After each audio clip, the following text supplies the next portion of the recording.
जिस आरएसएस के प्रमुख का पद सिर्फ एक दो जातियों के लिए ही आरक्षित रहा है, उसके मुखिया मोहन भागवत अब आरक्षण पर चर्चा की मांग कर रहे हैं। जिस मोदी सरकार के सचिवालय में 89 सेक्रेटरी में से 85 पदों पर सिर्फ सवर्ण वर्ग का कब्जा है, उसके ही आका अब आरक्षण पर चर्चा की मांग कर रहे हैं।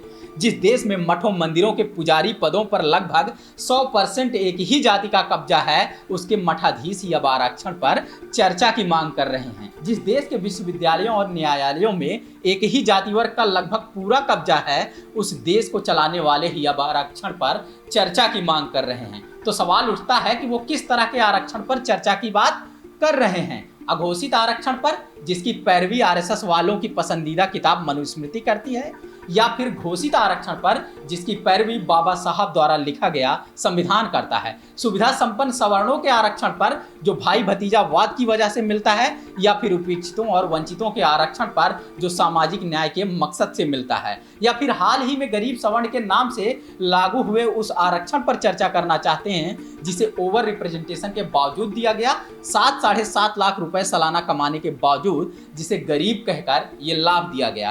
खैर, आरएसएस आरक्षण पर चर्चा क्यों करेगा ये दुनिया को पता है, मगर अब बात छिड़ ही गई है तो बीजेपी वाले दुविधा की स्थिति में फंस गए हैं। वो अब अपने गुरु जी के जातिवादी इरादों का साथ दें या जनता के हितों और भावनाओं का ख्याल रखें।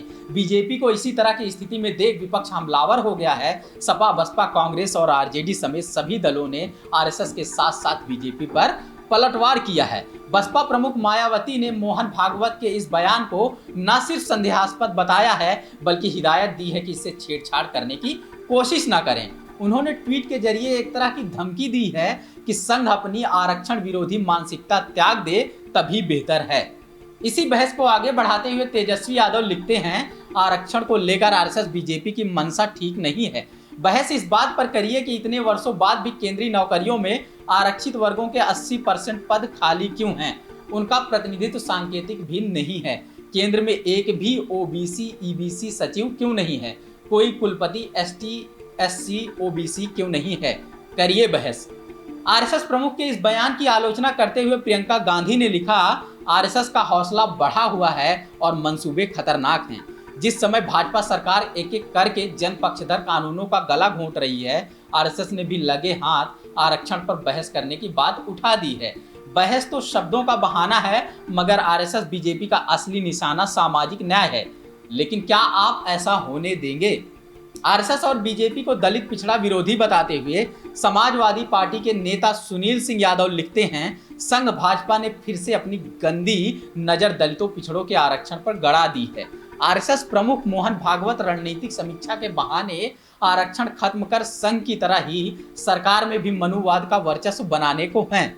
देश की 85% आबादी को आगे बढ़ने का मौका छीनकर ये काले अंग्रेज उसे गुलाम बनाए रखना चाहते हैं। गौर करने की बात है कि आज से ठीक 4 साल पहले बिहार विधानसभा चुनाव के दौरान मोहन भागवत ने आरक्षण पर ऐसा ही बयान दिया था।